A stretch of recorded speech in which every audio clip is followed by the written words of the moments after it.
Bismillahirrahmanirrahim. Innal hamdalillah nahmaduhu wa nasta'inuhu wa nastaghfiruh wa na'udzu billahi min syururi anfusina wa min sayyiati a'malina may yahdihillahu fala mudhillalah wa man yudlil fala hadiyalah. Asyhadu an la ilaha illallah wahdahu la syarikalah wa asyhadu anna Muhammadan abduhu wa rasuluh.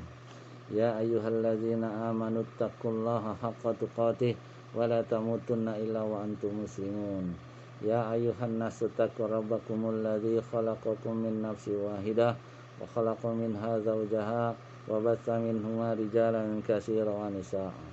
Wattaqullaha allazi tasaaluna bihi wal arham.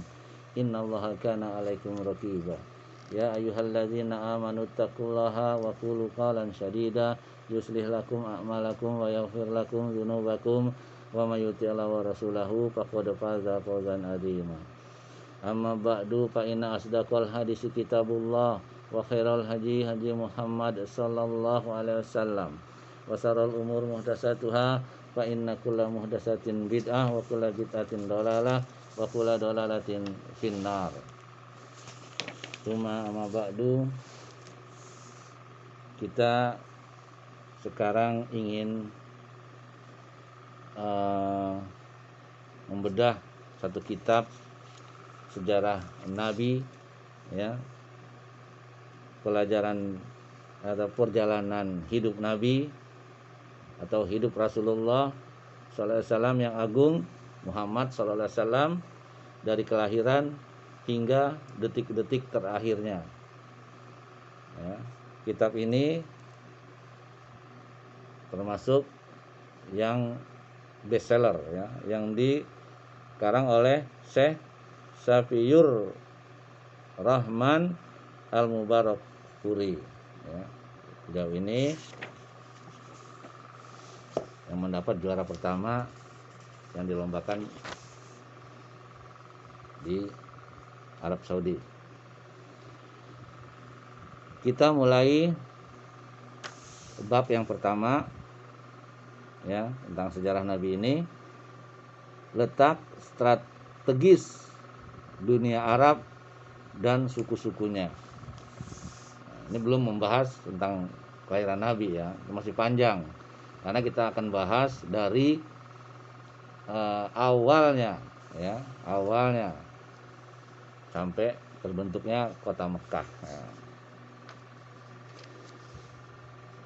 Letak strategis dunia Arab dan suku-sukunya, pada hakikatnya Sirah Nabawiyah merupakan gambaran risalah atau misi yang dibawa oleh Rasulullah SAW pada umat manusia untuk mengeluarkan mereka dari kegelapan menuju cahaya, ya, dari ibadah kepada hamba menuju kepada ibadah kepada Allah.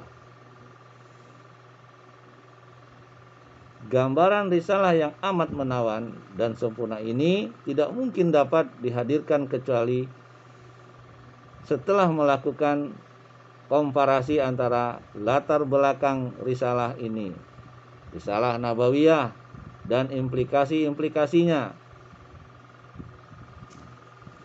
Berangkat dari sinilah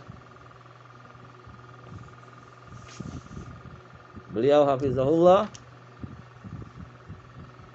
merasa perlu mengemukakan suatu pasal yang berbicara seputar kaum Arab dan perkembangan sebelum Islam, serta tentang situasi dan kondisi saat Nabi Muhammad SAW diutus. Ya. Ini poin-poin besarnya. Ya. Poin yang pertama, posisi bangsa Arab. Kata Arab menggambarkan perihal padang pasir atau padang Sahara, tanah gundul dan gersang yang tiada air dan tanaman di dalamnya. Sejak periode-periode terdahulu, lafaz Arab ini ditujukan kepada Jazirah Arab, sebagaimana ia juga ditujukan kepada suatu kaum yang menempati tanah tersebut, lalu mereka menjadikannya sebagai tanah air mereka. Jazirah Arab dari arah barat berbatasan dengan Laut Merah dan semenanjung Gurun Sinai. Dari arah timur berbatasan dengan Teluk Arab dan bagian besar dari negeri Irak sebagian selatan. Ya. Dari arah selatan berbatasan dengan Laut Arab yang merupakan perpanjangan dari Laut Hindia. Dan dari arah utara berbatasan dengan wilayah Syam dan sebagian dari negeri Irak. Jadi dikelilingin ya kota Mekah ini ya, atau ya kota Mekah ya. Luasnya diperkirakan antara 1 juta mil persegi hingga 1.300.000 mil persegi.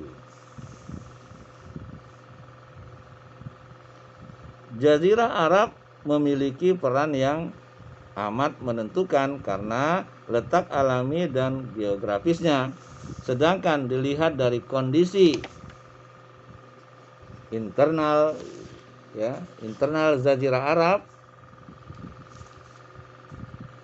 hanya dikelilingi padang Sahara dan gurun pasir dari seluruh sisinya. Karena kondisi seperti inilah Jazirah Arab menjadi benteng yang kokoh yang seakan tidak memperkenankan kekuatan asing untuk menjajah atau mencengkeram pengaruh serta wibawa mereka. Oleh karena itu, kita bisa melihat penduduk Jazirah Arab hidup bebas dalam segala urusan semenjak zaman dahulu. Padahal mereka bertetangga dengan 2 imperium raksasa saat itu dan tidak mungkin dapat menghadang serangan-serangan mereka andaikan tidak ada benteng pertahanan yang kokoh tersebut. Saudara yang dirahmati Allah. Sedangkan hubungannya dengan dunia luar, Jazirah Arab terletak di antara benua-benua yang sudah dikenal di dalam dunia lama dan menyambung dengannya pada tapal batas daratan dan lautan. Sisi barat lautnya merupakan pintu masuk ke benua Afrika.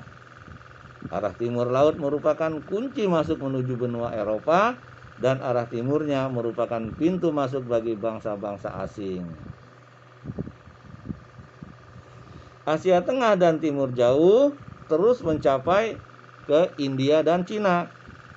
Demikian pula setiap benua lautnya bertemu dengan Jazirah Arab. Setiap kapal dan bahtera laut yang berlayar tentu akan bersandar di pangkalannya. Karena letak geografisnya seperti itu pula, sehingga arah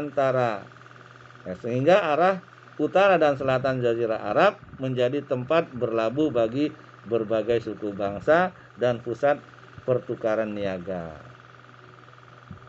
peradaban, agama dan seni. Karena dia disinggahi ya oleh beberapa negara di sekelilingnya.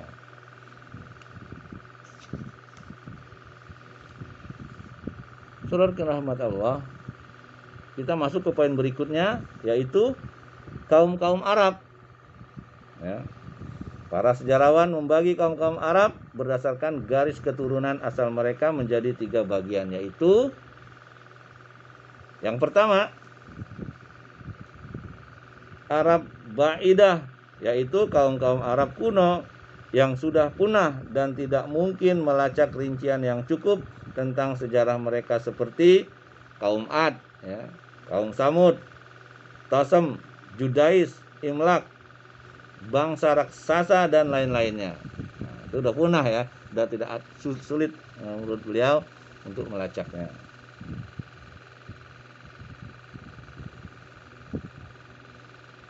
Poin yang kedua atau bagian kedua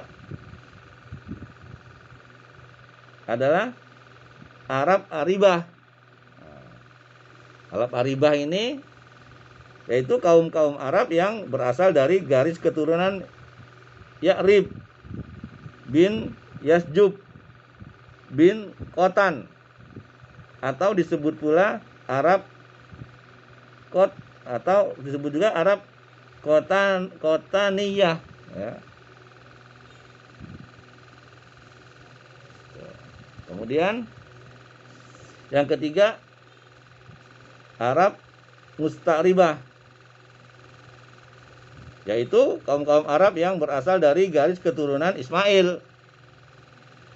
Arab Musta'ribah ini. Yang disebut pula Arab Adnaniyah, dari keturunan Adnan juga, ya.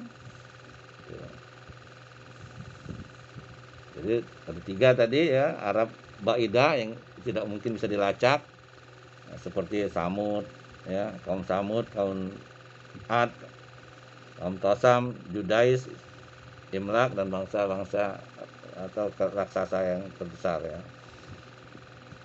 Poin kedua Arab Aribah, itu kaum Arab yang berasal dari garis keturunan Ya'rib. Kemudian yang ketiga ini, ya, Arab Musta'ribah, yaitu kaum Arab yang berasal dari garis keturunan Nabi Ismail. Saudara yang dirahmati Allah, tempat kelahiran Arab Aribah atau kaum Khotan adalah negeri Yaman. Jadi orang Yaman, ya, datang ke Arab atau ke Mekah. Lalu berkembang menjadi beberapa kabilah dan anak kabilah atau marga. Yang terkenal darinya ada dua kabilah, yaitu yang pertama Himyar. Kabilah Himyar. Anak kabilahnya yang paling terkenal adalah Zaid al-Jumhur. Itu yang pertama. Qoda'ah dan Sakasik. Nah, itu dari Arab Aribah tadi. Kemudian kabilah yang berikutnya itu Kahlan. Anak kabilahnya yang paling terkenal adalah Hamadan, Anmar, Toyyi, Mazhaj, Kindah, Lakam, Juzam, Az, Aus, Hojraj, dan anak cucu dari Jabnah yang merupakan para raja di Syam, serta lain-lainnya. Anak-anak kabilah atau marga, ya, dari marga Kahlan banyak yang pergi meninggalkan Yaman, lalu menyebar ke berbagai penjuru Jazirah Arab. Maksudnya ada yang mengatakan bahwa kepergian mereka terjadi menjelang banjir besar saat mereka mengalami kegagalan dalam perdagangan akibat tekanan dari bangsa Romawi dan dikuasainya jalur perdagangan laut oleh mereka, dilumpuhkannya jalur darat, serta keberhasilan mereka menguasai Mesir dan Syam.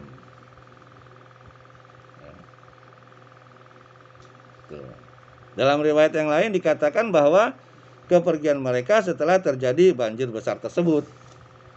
Jadi mereka ngungsi, ya. Karena negeri Yaman itu sangat makmur tadinya, ya. Karena hantam banjir sehingga mereka pada mengungsi.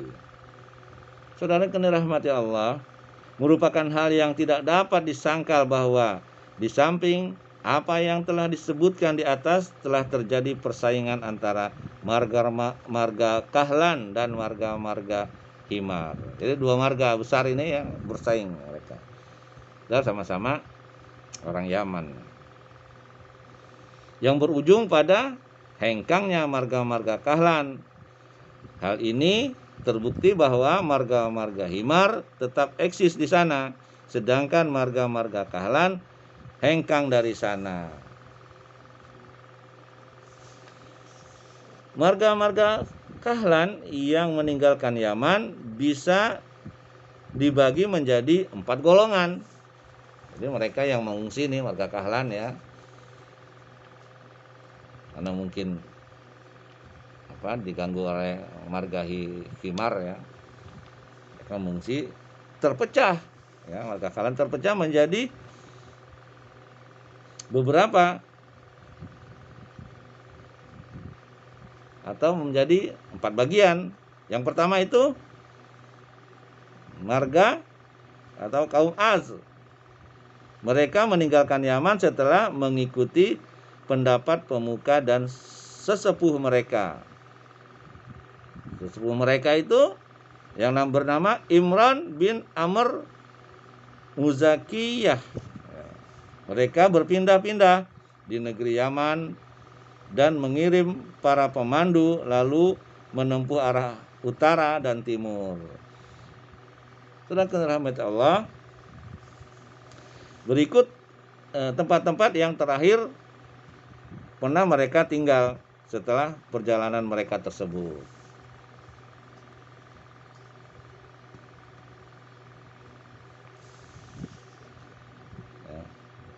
Sa'labah bin Amr dari Al-Az, yang pertama tadi ya, marga Az tadi, pindah menuju Hijaz, lalu menetap di antara tempat yang bernama Sa'labiyah dan Zikkor. Setelah anaknya dewasa dan kekuasaannya menguat, dia beranjak menuju Madinah, menetap dan bertempat tinggal di sana. Di antara anak keturunan Sa'labah ini adalah Aus dan Khazraj, yaitu 2 orang anak dari Harithah bin Sa'labah.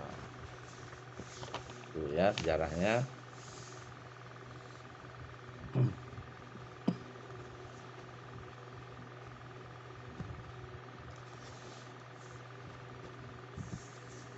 Saudara yang dirahmati Allah, di antara keturunan mereka tersebut ada yang berpindah dan menetap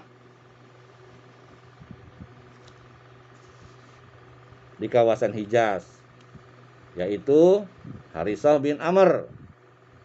Dialah Huza'ah dan anak keturunannya, hingga kemudian singgah di Maraz Zahron, lalu menguasai tanah suci dan mendiami Mekah, serta mengekstradisi penduduk aslinya atau suku-suku Jurhum.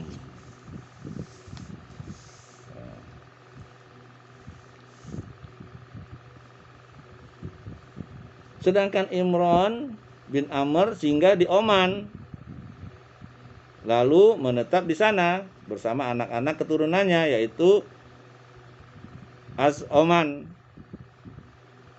Kabilah-kabilah lainnya yaitu kabilah-kabilah Nasr bin Al-As menetap di Tuhamah. Mereka ini lebih dikenal dengan nama Az-Sannu'ah.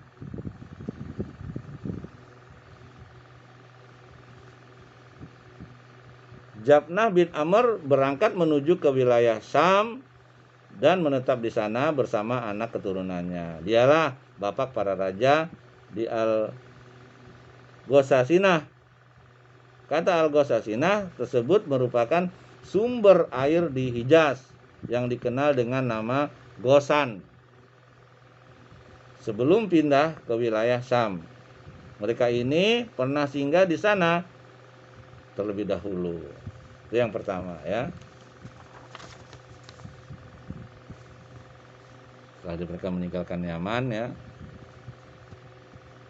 jadi 4 golongan nih mereka nih kayak. Pertama Az, kemudian yang kedua Lakem dan Juzam.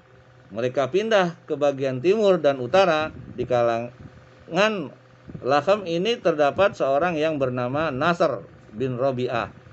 Dia adalah bapak raja Al-Manazilah di Hira. Jadi berpecah jadi 4 golongan ya. Golongan yang ketiga Bani Toyi. Setelah perjalanan yang dilakukan oleh Az, mereka pindah ke arah utara hingga singgah di kawasan 2 bukit, Haja dan Salma, dan akhirnya tinggal di sana sehingga kedua gunung tersebut kemudian dikenal dengan nama 2 gunung Toyi. Golongan yang keempat Kindah. Mereka singgah di Bahrain Kemudian mereka terpaksa meninggalkannya dan singgah di Hadramaut. Agaknya mereka mengalami cobaan yang sama seperti ketika berada di Bahrain. Mereka kemudian mampir di Najd. Di sana mereka membentuk pemerintahan besar dan diperhitungkan. Namun pemerintahannya itu demikian cepat tumbang tanpa meninggalkan bekas sedikit pun.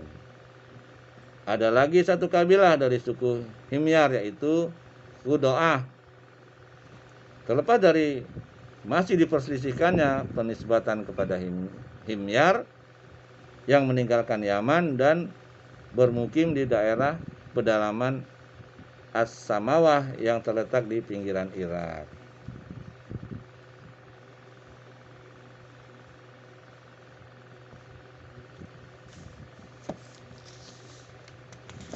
Saudara yang dirahmati Allah. Adapun Arab Musta'ribah, jadi Arabiah ya. Kemudian Arab Musta'ribah. Arab Musta'ribah, nenek moyang mereka yang tertua adalah Ibrahim. Musta'ribah ini ya keturunan Ibrahim ya, dari Ismail alaihissalam, yang berasal dari negeri Irak. Karena Ibrahim itu berasal dari negeri Irak.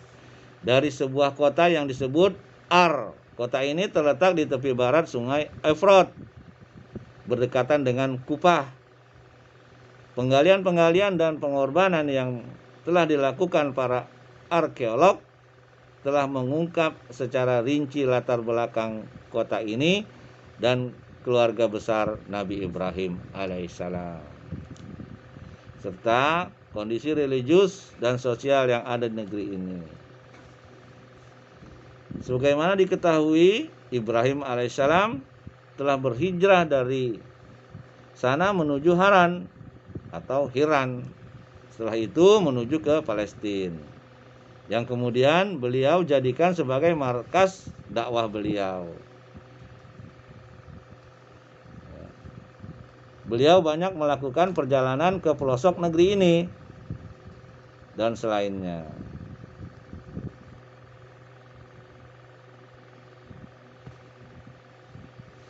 Beliau alaihissalam pernah sekali mengunjungi Mesir.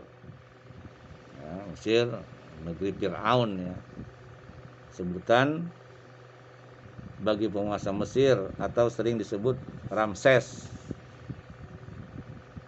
Itu julukan ya, Fir'aun namanya si Ramses. Kala itu berupaya untuk memperdaya dan berniat buruk terhadap istri beliau, Sarah. Namun Allah membalas tipu dayanya dan menjadikannya senjata makan tuan. Maka tersadarlah Fir'aun betapa kedekatan hubungan Sarah dengan Allah hingga akhirnya ia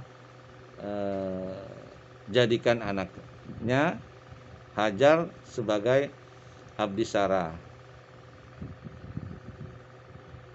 Masih lapia ya.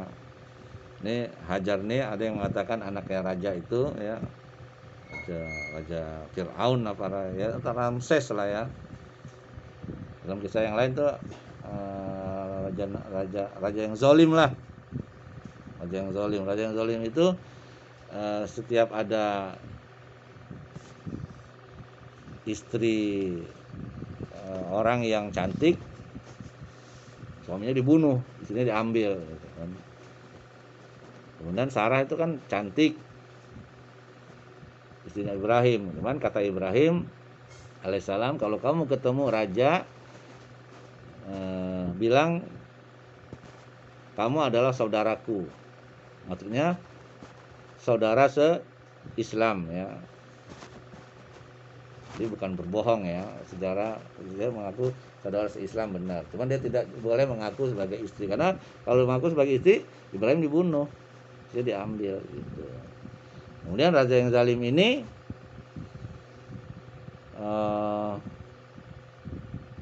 para tentaranya menangkap Sarah untuk berikan kepada raja mereka. Kemudian begitu raja itu ingin menyentuh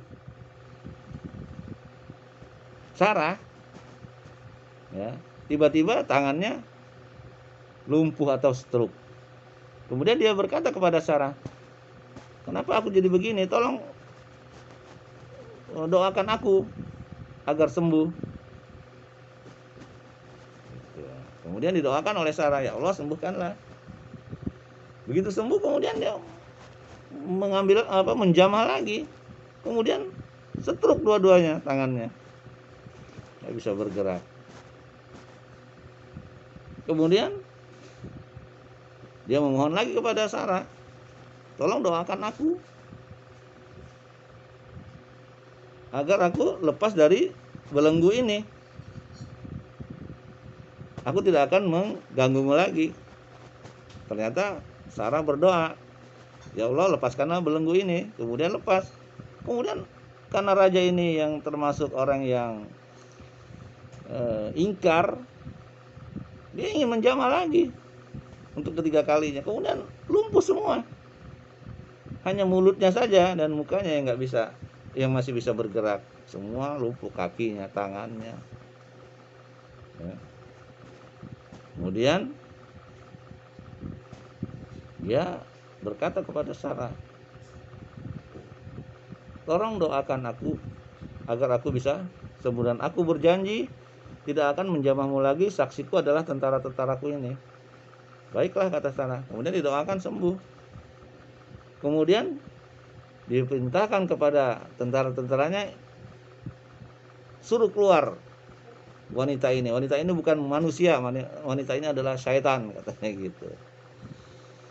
Kemudian sebelum dia keluar, dia diberi hadiah. Hadiahnya itu Hajar. Hajar ini ada yang mengatakan anaknya raja, ada yang juga yang mengatakan budaknya yang terbaik raja. Nah, ketika itu umur Sarah kurang lebih masa 30 tahun ya, 30 atau 40 tahun. Sedangkan Hajar masih muda, masih muda belia, sekitar umur 15-an gitu kan. Nah, ya dikasih hadiah seperti itu agar dia tidak mendoakan raja supaya stroke. Akhirnya dibawalah Hajar tersebut ya sebagai abdi Sarah. Tuh.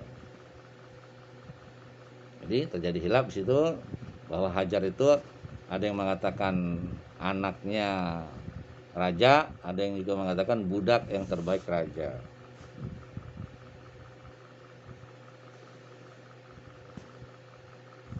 Menurut kisah yang sudah banyak dikenal, Hajar adalah seorang budak wanita. Tetapi seorang penulis kenamaan Al-Alama Al-Qadi Muhammad Sulaiman Al-Mansurpuri telah melakukan penelitian secara seksama bahwa Hajar adalah seorang wanita merdeka dan dia adalah putri Fir'aun sendiri. Ya. Fir'aun itu julukan ya, itu bukan nama. Jadi kalau raja-raja Mesir itu namanya julukannya Fir'aun. Bisa ada Ramses, ada macam-macam namanya ya.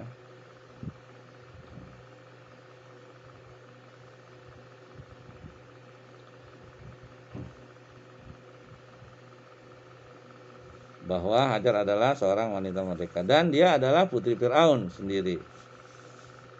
Untuk lebih jelas bisa dirujuk ke kitab Rahmatun lil Alamin bab 2 halaman 36 sampai 37. Saudara yang dirahmati Allah, Hajar sebagai abdi Sarah, sekarang Hajar karena diberi ya oleh raja tadi itu ya, raja Mesir ya. .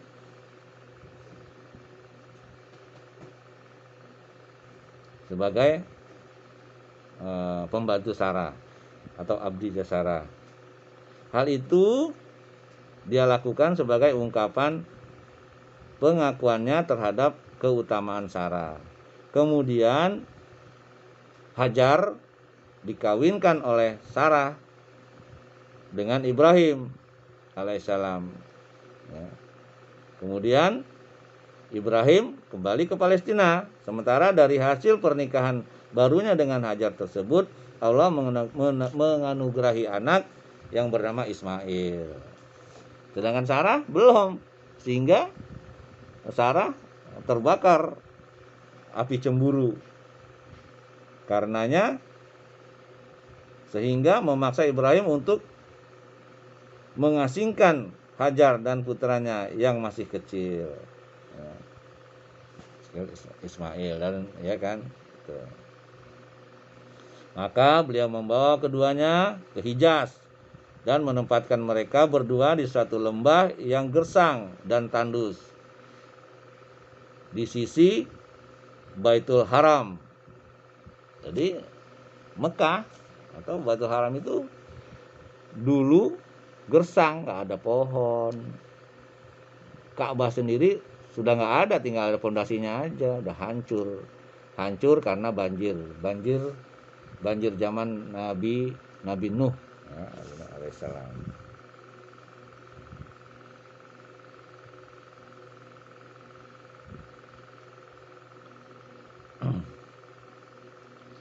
Yang saat itu hanyalah tanah tinggi berupa gundukan-gundukan yang bila mana air bah datang, ia akan mengalir di sisi kanan dan sisi kirinya. Beliau lalu menempatkan mereka berdua di dalam tenda di atas mata air Zam-Zam, bagian atas masjid.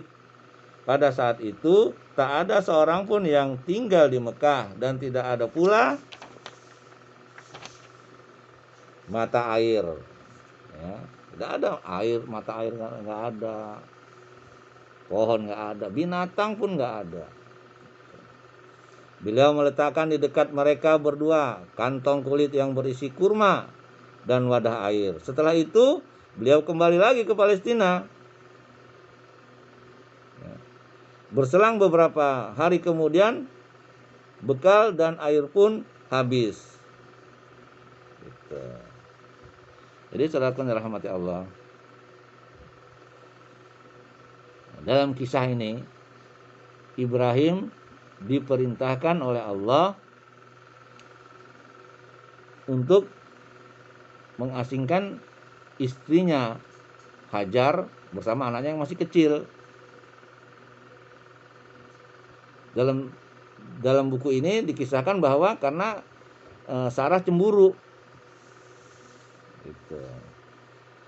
Akibatnya Ibrahim bawalah dari Palestina, cukup jauh itu perjalanan ke Mekah, ke Mekah, ya, kata Baitul Haram. Sampai di situ ditinggal mereka berdua tanpa ada teman, hanya dengan bekal kurma dan wadah air yang sedikit. Kemudian kata Hajar, "Mengapa kau tinggalkan aku di sini?" Nabi Ibrahim diam aja. Kemudian tanya lagi, "Ya Ibrahim, kenapa kau tinggalkan aku di sini yang tidak ada makanan, tidak ada siapa-siapa, bahkan tidak ada kehidupan di sini?" Nabi Ibrahim jalan aja terus. Dikejar sama Hajar.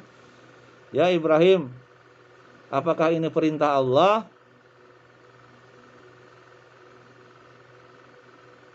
Ibrahim cuman menunduk, "Ya," katanya.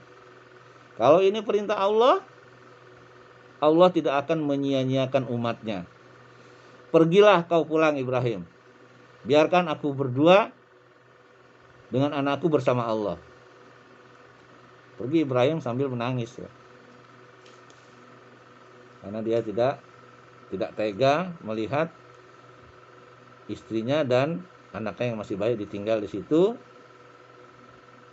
ya, tanpa ada bekal makanan yang cukup. Gitu. Singkat cerita, ya, setelah Nabi Ibrahim itu kembali ke Palestina, bekal dan air pun habis. Sementara di tempat itu tidak ada mata air yang mengalir.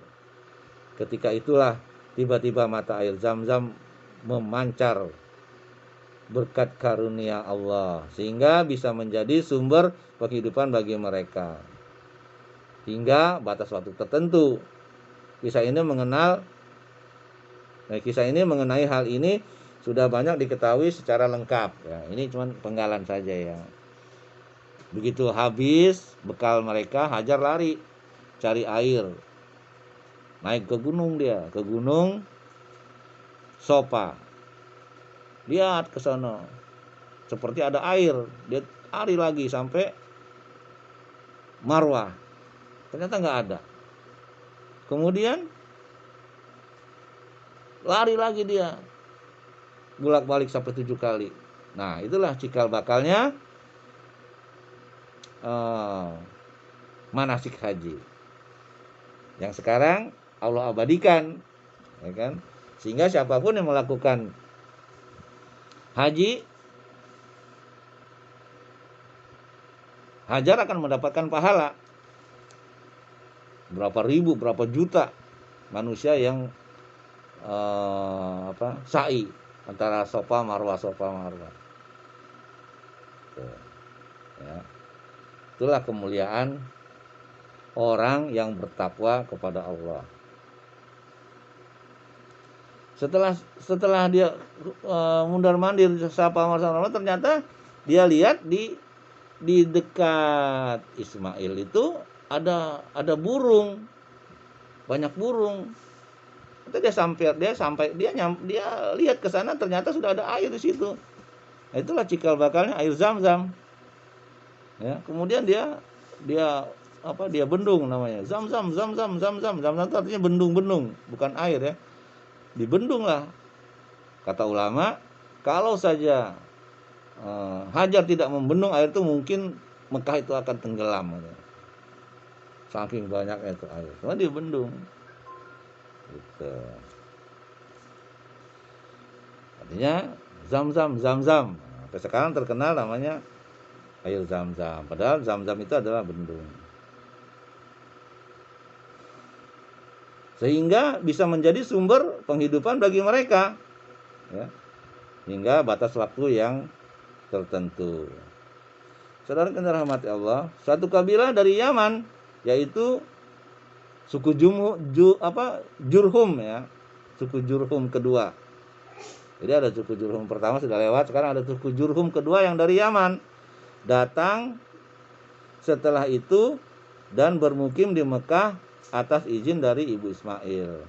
Ada yang mengatakan mereka sebelumnya berada di lembah-lembah di pinggiran kota Mekah. Sedangkan riwayat Al-Bukhari telah menegaskan bahwa mereka singgah di Mekah setelah kedatangan Ismail, yakni sebelum Ismail menginjak remaja, juga mengatakan bahwa mereka sudah biasa melewati lembah ini, maksudnya lembah Mekah sebelum itu. Dari waktu ke waktu, Ibrahim selalu mengadakan perjalanan ke Mekah untuk mengetahui keadaan keluarga yang ditinggalkannya. Dalam hal ini tidak diketahui berapa kali perjalanan tersebut terjadi. Namun beberapa referensi sejarah yang dapat dipercaya hanya mencatat 4 kali saja dari perjalanan tersebut. Allah telah menyebutkannya di dalam Al-Quran bahwa dia telah memperlihatkan kepada Ibrahim dalam mimpinya seolah-olah dia menjembelih anaknya. Nah, ini cikal bakalnya kurban ya. Jadi diperlihatkan oleh Allah dalam mimpinya seolah-olah dia menyembelih anaknya Ismail. Maka beliau langsung melaksanakan perintah ini sebagaimana dalam firman-Nya. Tentunya nggak langsung ya, dia bertanya dulu kepada anaknya. Nah, anak waktu itu Ismail sudah dewasa juga ya. Ada yang mengatakan sudah dewasa. Firman Allah dalam surat As-Saffat ayat 103 sampai 107. A'udzu billahi minasyaitonir rajim. Falamma aslama wa tallahu lil jabin wa nadainahu ayya Ibrahim qad saddaqat tarru'ya inna kadzalika nadzil muhsinin inna hadza lahuwal bala'ul mubin wa fadainahu bizibhin azim. Artinya, tatkala keduanya telah berserah diri dan Ibrahim membaringkan anaknya atas pelipisnya, nyatalah kesabaran keduanya. Dan kami panggillah dia, hai Ibrahim, sesungguhnya kamu telah membenarkan mimpi itu, sesungguhnya demikianlah kami memberi balasan kepada orang-orang yang berbuat baik. Sesungguhnya ini benar-benar suatu ujian yang nyata. Dan kami tebus anak itu dengan seekor sembelihan yang besar. Jadi setelah diuji, ternyata Ibrahim dan Ismail sabar. Ya. Kemudian Allah perintahkan, sudah, jangan diteruskan. Ini karena kau sudah membenarkan mimpimu dan kau yakin. Kemudian Allah ganti dengan domba.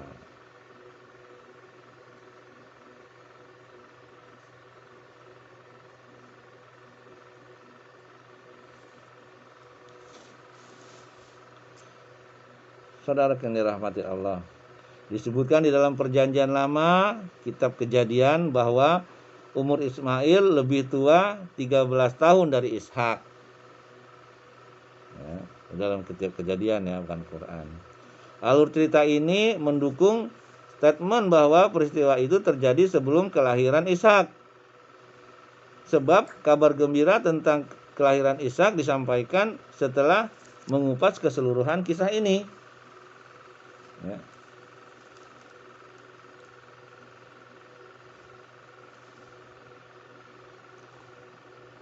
Minimal kisah ini mengandung 1 kali perjalanan sebelum Ismail menginjak remaja.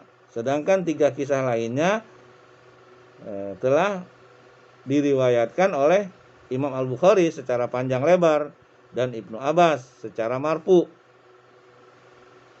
Ringkasnya, ketika Ismail menginjak remaja dan telah belajar bahasa Arab dari kabilah Jurhum serta membuat mereka tertarik kepadanya, mereka kemudian mengawinkannya dengan salah seorang wanita dari suku mereka. Setelah itu ibu Ismail pun meninggal dunia. Suatu saat muncul keinginan Ibrahim untuk menengok keluarganya yang ditinggalkannya, dan datanglah ia setelah pernikahan tersebut. Namun beliau tidak menjumpai Ismail. Lalu bertanya kepada istrinya perihal suaminya, Ismail maksudnya, ya, dan kondisi mereka berdua. Ismail mengeluhkan kehidupan mereka yang serba sulit. Banyak mengeluh, ya. Ismail mengeluhkan kehidupan mereka yang serba sulit. Kemudian Ibrahim menitip pesan kepadanya untuk mengatakan kepada Ismail supaya mengganti palang pintu rumahnya. Setelah diberitahu Ismail mengenai maksud pesan ayahnya, dia pun menceraikan istrinya dan menikah lagi dengan wanita lain, yaitu putri Maddah bin Amr, sepupu dan pemuka kabilah Jurhum menurut pendapat kebanyakan sejarawan. Nah, ini sejarah, ya, saudara rahmati Allah. Kemudian Ibrahim datang lagi setelah perkawinan Ismail yang kedua, namun tidak bertemu dengannya. Akhirnya beliau kembali ke Palestina setelah menanyakan kepada istri Ismail perihal suaminya dan kondisi mereka berdua. Istrinya memuji kepada Allah atas apa yang dianugerahkan kepada mereka berdua. Karenanya Ibrahim menitip pesan agar Ismail membiarkan palang pintu rumahnya. Jadi istri yang kedua ini ditanya, gimana keadaanmu? Alhamdulillah, kehidupan saya enak, senang, bahagia. Saya bersyukur kepada Allah. Nah, jadi sebagai orang tua senang mendengar itu. Kalau yang pertama tadi ditanya bagaimana kehidupanmu, wah susah, makan nggak bisa, segala macam, ya ngeluh lah ya. Ternyata tidak boleh banyak mengeluh itu ya, karena kenikmatan Allah itu lebih banyak dan kita tidak dapat menghitungnya. La in sakartum la azidanakum wa la in kafartum inna azabi lasyadid. Barang siapa yang tidak bersyukur atas nikmatku, ya, maka Allah ancam. Gitu.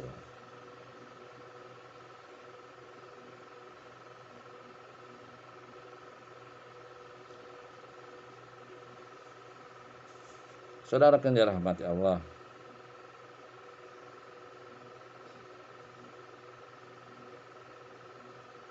setelah itu Ibrahim datang lagi untuk ketiga kalinya, yang berhasil bertemu dengan Ismail yang saat itu sedang meraut anak panah, ya, sedang meraut anak panahnya di bawah sebuah tenda besar di dekat Zamzam. Tatkala melihat kehadiran ayahnya, Ismail segera menyongsongnya dan keduanya pun saling melepas rindu. Pertemuan ini terjadi setelah masa yang sekian lama di mana amat jarang ada orang atau ada seorang ayah yang penuh rasa kasih sayang dan lemah lembut, dapat bersabar untuk tidak bersuara dengan anaknya, untuk tidak bersua dengan anaknya. Begitu pula sikap yang ditampakkan oleh Ismail sebagai anak, ya. Seorang anak yang berbakti dan soleh. Pada pertemuan kali ini mereka berdua membangun Ka'bah dan meninggikan pondasinya. Kemudian Ibrahim pun mengumumkan kepada khalayak manusia agar melakukan haji sebagaimana yang diperintahkan oleh Allah kepadanya. Ya, ini yang ketiga kali Nabi Ibrahim, ya, langsung ketemu dengan Ismail, kemudian mereka berdua membangun Ka'bah. Dalam mereka memang berdua membangunnya, padahal penduduk mereka udah banyak gitu kan. Tidak minta tolong pada penduduknya karena Allah perintahkan mereka berdua. Tuh. Sehingga berdirilah Ka'bah itu. Tadinya belum ada Ka'bah, ya kan. Tinggal pondasinya sih sudah ada gitu.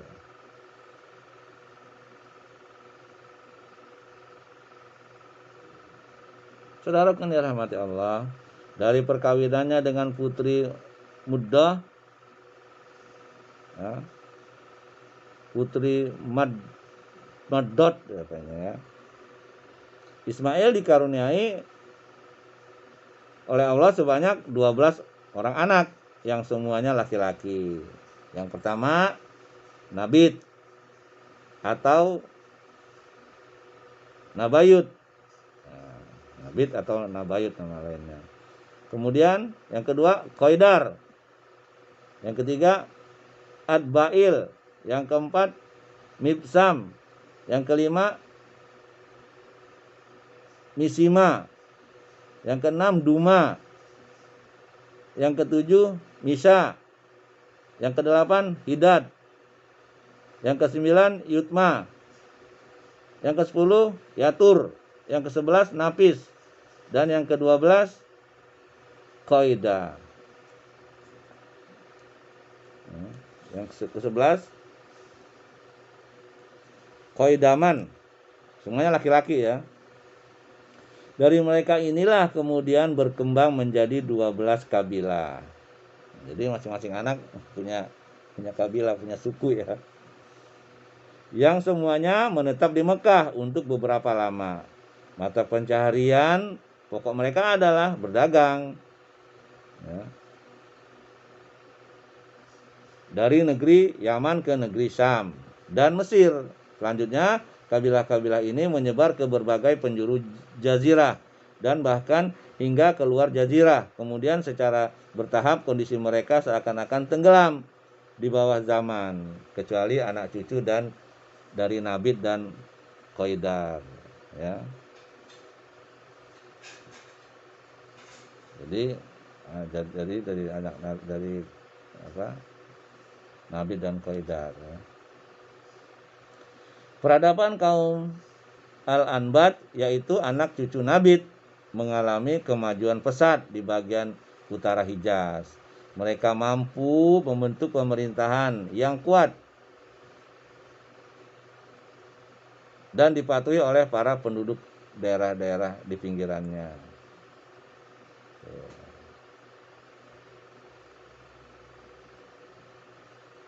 Anak cucunya Nabit, ya, karena keturunan dari Nabit dan Qaidar doang yang terkenal. Lalu menjadikan Al-Batra sebagai ibu kota,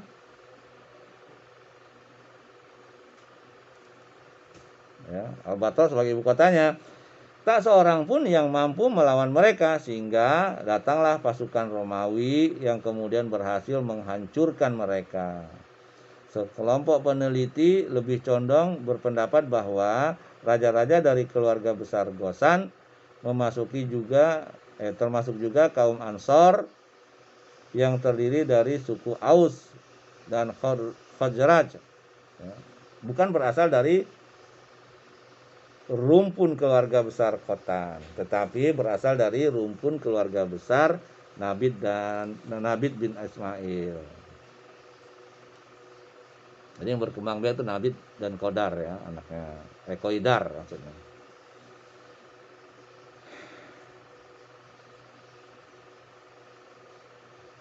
Dan sisa-sisa keturunan mereka yang berada di kawasan tersebut.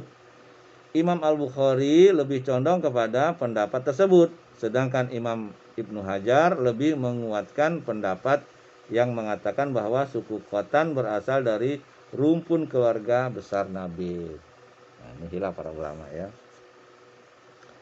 Adapun anak keturunan Qaidar bin Ismail masih menetap di Mekah, beranak pinak di sana, sehingga lahirlah darinya Adnan dan anaknya Mat. Ya, berarti ini keturunannya, nanti keturunannya Nabi ini, ya, Nabi Muhammad nih, dari Qaidar namanya.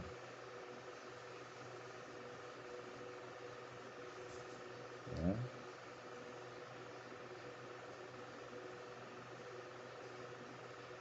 Lahirlah, ya, darinya Adnan dan anaknya Mat. Dari dialah orang-orang Arab Adnaniyah menisbatkan nasab mereka.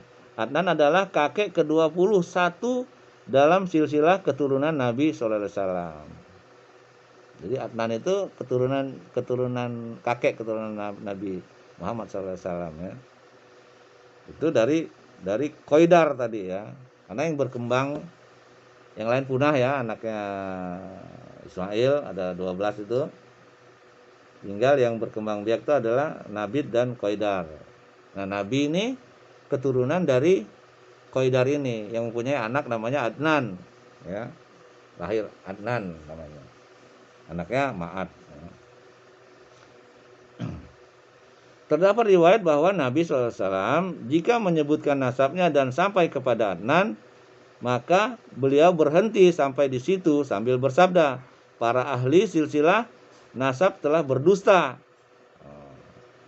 Lalu beliau tidak melanjutkannya.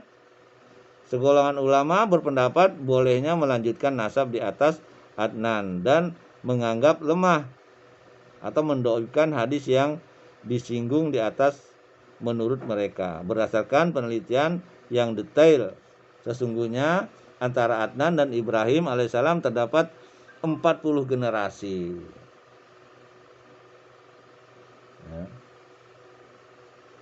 Ya, tadi itu kan ada Qaidar, Ismail, terus Ibrahim, ya. Nanti ada silsilahnya itu, ya, sampai ke Nuh, bahkan sampai ke Adam bahkan. Anak suku Mat, yaitu keturunan Nizar, telah berpencar kemana-mana menurut suatu pendapat. Mat tidak memiliki anak selain Nizar. Nizar memiliki 4 orang anak yang kemudian bercabang menjadi 4 kabilah besar. yaitu Iyad, Anmar, Robi'ah, dan Mudor. 2 kabilah terakhir inilah yang paling banyak marga dan sukunya. Sedangkan dari Robi'ah lahir Asad bin Robi'ah, Anzah, Abdul Qais, 2 putra Wa'il yaitu Bakar dan Taglib. Kemudian Hanifah dan lain-lainnya. Sedangkan kabilah Mudar bercabang menjadi 2 kelompok besar, yaitu Qais Alian bin Mudar dan marga-marga Ilyas bin Mudar. Dari Qais Ailan muncul Bani Sulaim. Kemudian Bani Hawazin dan Bani Gotafan. Kemudian dari Gotafan muncul ya. Juga muncul Zubyan, juga Asja dan Goni bin Aksor. Ada 5 ya. Tuh. Dari Gotafan itu muncul Zubyan, Asja dan Goni bin Aksor ya. Itu dari Gotafan. Dari Ilyas bin Mudar muncul pula Tamim bin Murrah, Huzail bin Mudrikah, Bani Asad bin Huzaimah, dan marga-marga Kinanah bin Huzaimah. Dan dari Kinanah muncul Quraisy. Nah, ini cikal bakalnya ya. Dari Kinanah muncul Quraisy. Itu dari Ilyas tadi, yaitu anak cucu Fihr bin Malik bin An-Nazar bin Kinanah. Quraisy sebagai Quraisy ya terbagi menjadi beberapa kabilah juga. Di antara yang terkenal adalah Jumha, Saham, Adi, Makhzum, Taim, Zahroh, dan marga-marga Quraisy bin Kilab, yaitu Abdul Dar bin Kusai, Asad bin Abdul Uzza bin Kusai, dan Abdul Manab bin Kusai. Sedangkan dari Abdul Manab terdapat 4 anak. Cikal bakalnya nih ya, turunannya dari Adnan sampai ke Manab. Yaitu yang pertama Abdusam, kemudian yang kedua Naufal, yang ketiga Al-Muthalib, dan Hashim. Dari keluarga Hashim inilah ya Allah pilih Muhammad bin Abdullah bin Abdul Muthalib bin Hashim bin Hashim. Rasulullah SAW pernah bersabda. Nah, itu cikal bakalnya itu tadi ya. Nah, dari keluarga Hashim inilah ya Allah pilih Muhammad bin Abdullah bin Abdul Muthalib bin Hashim ya.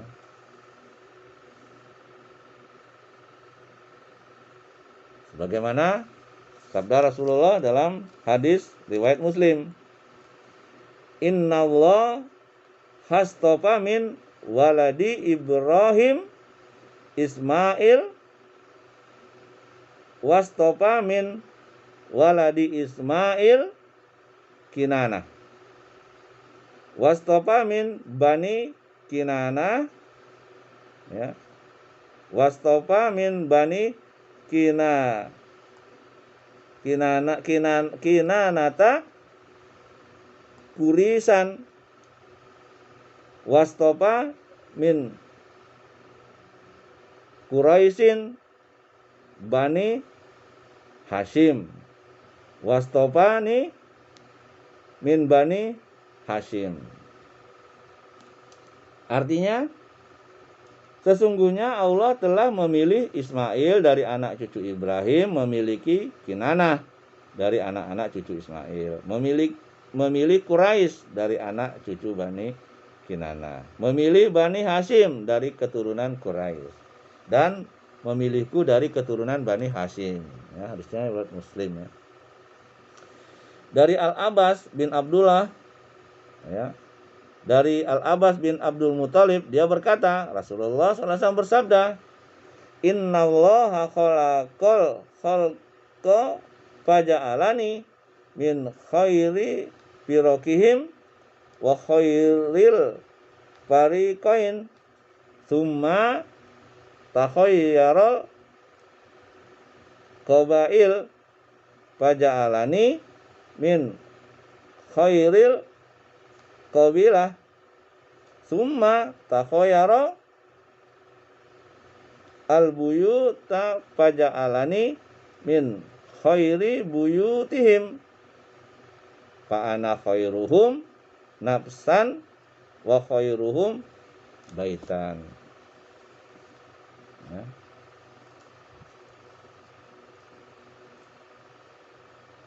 Ini hadisnya diriwayatkan oleh Tirmizi dalam kitab Al-Manakik bab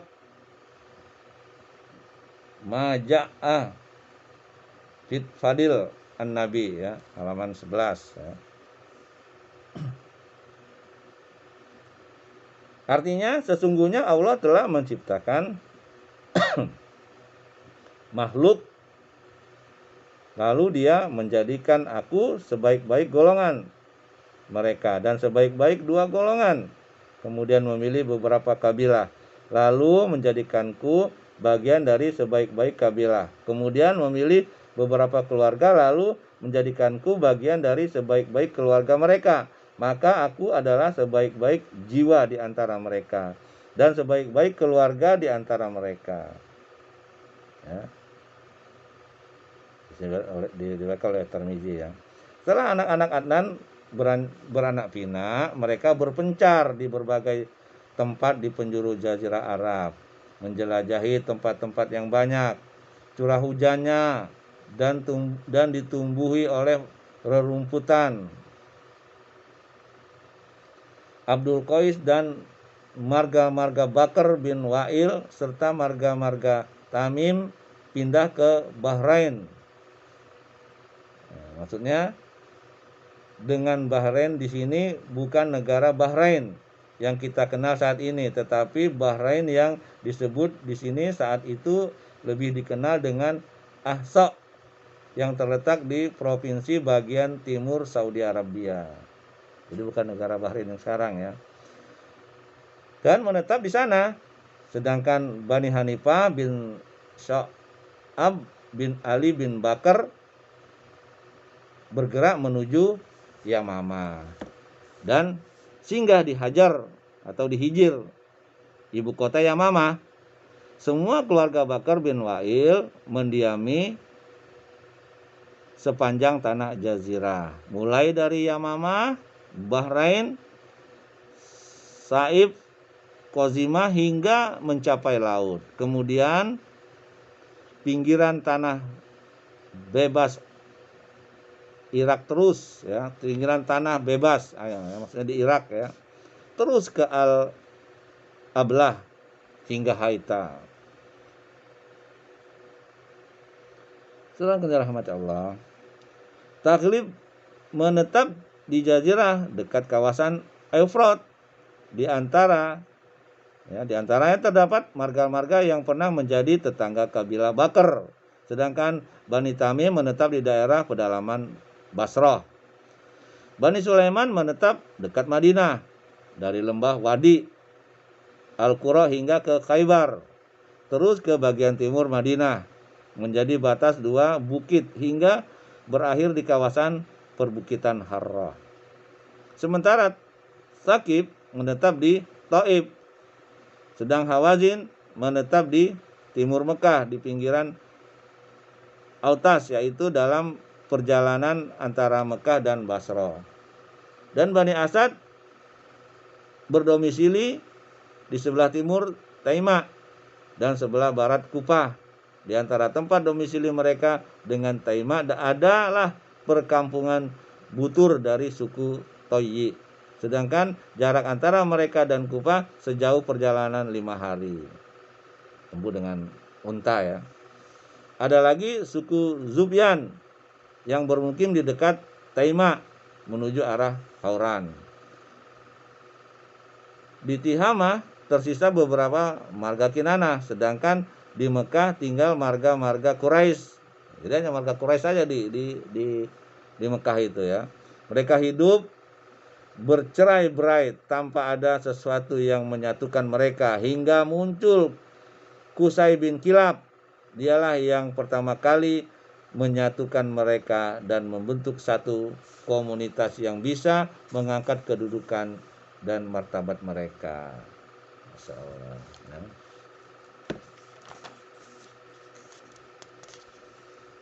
Itulah ya beberapa kisah sejarah ya cikal bakalnya negeri Arab itu ya, atau Mekah, dan keturunan-keturunan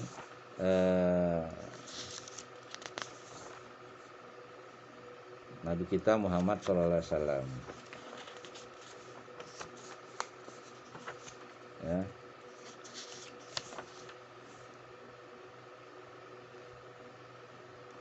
Itu saja ya sementara ini bisa saya sampaikan. Mudah-mudahan ini bermanfaat untuk diri saya dan diri antum ya. Tentu saja ini banyak kekurangannya ya. Kebenaran itu milik Allah dan kekurangan itu milik diri saya sendiri pribadi, dan saya mohon ampun kepada Allah, mohon maaf kepada antum ya. Sekali lagi kita ucapkan kafaratul majelis, subhanakallah bihamdik, asyhadu alla ilaha illa anta, astaghfiruka wa atubu ilaik. Assalamualaikum warahmatullahi wabarakatuh.